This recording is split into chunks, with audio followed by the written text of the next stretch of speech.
Hello everybody, this is the King of Pikmin here yet again, and we have some terrific news. I'm very excited. Me along with everyone else who's a fan of NetherRealm Studios.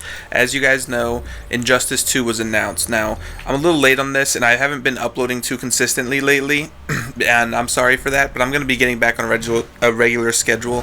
I just was a little busy the last few days, so I just wanted to make this quick video about a few key points of what we know so far on Injustice 2. I may be a little late on this, but I still wanted to bring you guys the news because if you remember, I covered MKX and the news that we got for that game, and I plan to do the same for Injustice 2. So let's just get straight into it. So in the trailer we see a new character that wasn't in the previous game, and that character is Supergirl. And I'll save character discussions for another video, so I'm not going to get into like what I think of her being in the game and whatnot, but I'll just say that I'm okay with her being in the game. I don't have anything against it. But so we know she's going to be in the game now due to the trailer. We know Aquaman, Flash, Supergirl, Superman, and Batman are going to be in the game. And then on top of that, we got a few more announcements as well. During one of the press releases, they did a press release, and they said that they're going to be trying to up the ante as far as destruction and stage transitions and stuff like that goes. They're going to be trying to up the ante, they said, so that's really exciting. And then on top of that, we got 2 more character reveals due to the press release that I was just talking about. Let me just read straight from it so I don't mess anything up for you guys. Injustice 2 continues the epic cinematic story introduced in Injustice Gods Among Us as Batman and his allies work towards putting the pieces of society back together while struggling against those who want to restore Superman's regime. In the midst of the chaos, a new threat appears that will put Earth's existence at risk. Players can play from the biggest DC roster ever offered in a fighting game. That makes me happy. I can't wait to see, like, it's going to be more than Injustice, and that had tons of characters.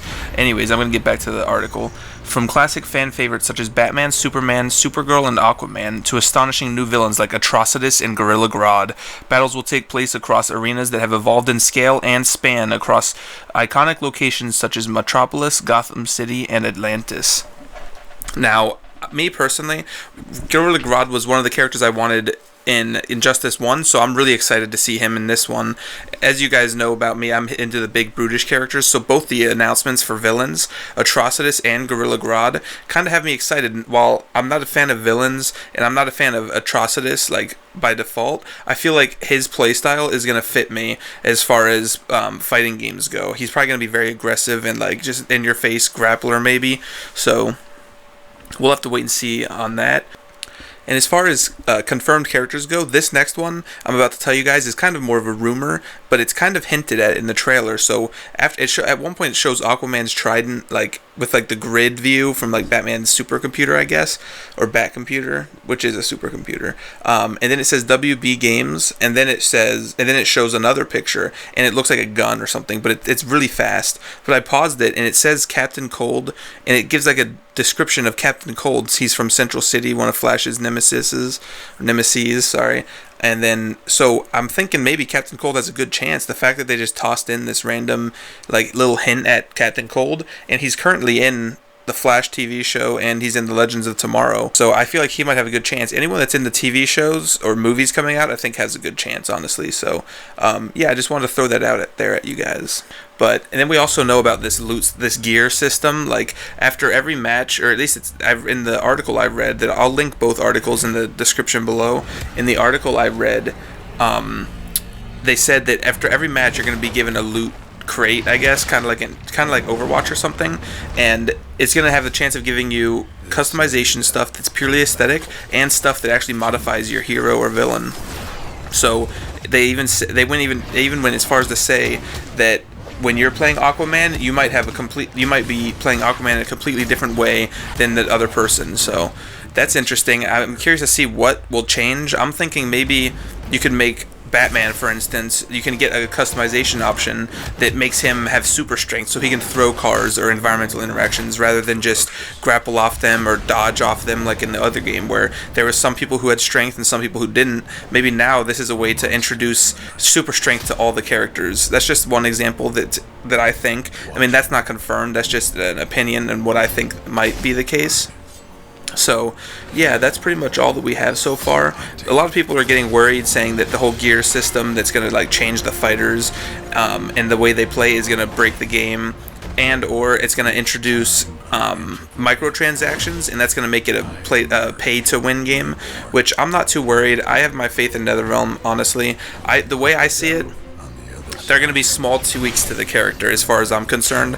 Like, I'd be very surprised if it was huge changes, maybe a new move or something like that, but the character at its base is going to be the same. Like, that's just my opinion, like, as of right now. We'll wait and see what happens, but I feel like this whole gear system is Injustice's answer to MKX's variations. If you think about it, MKX, it has variations, and like the moves change, and you might have to play, like Kano, for instance, my favorite MKX character. Like, between Cybernetic, Cutthroat, and Commando, he has completely different playstyles. Like, let's be honest. One's a grappler, one's rushdown with overhead, and one's kind of keep out with, like, spacing. So, I feel like that's what it's going to be. More a different playstyle, but it's not. I don't think it's going to break the game. Like, I don't think the customization options are going to give anyone an advantage over another player. At least that's the way I see it. It's just going to change a little aspect. So that's just my 2 cents on the whole topic, guys.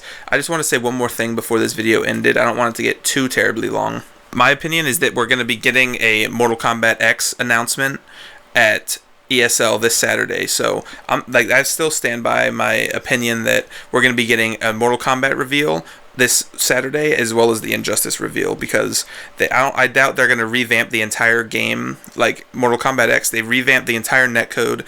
They revamped almost the whole engine just to support the netcode, and then they're just going to release Combat Pack 2 and just be like, we're done with it. I don't think so. And I know I'm not the only one who thinks that.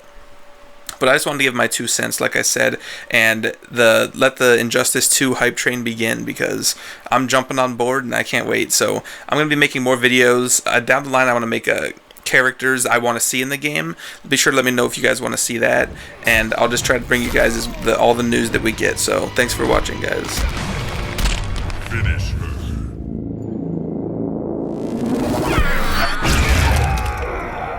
Kano wins.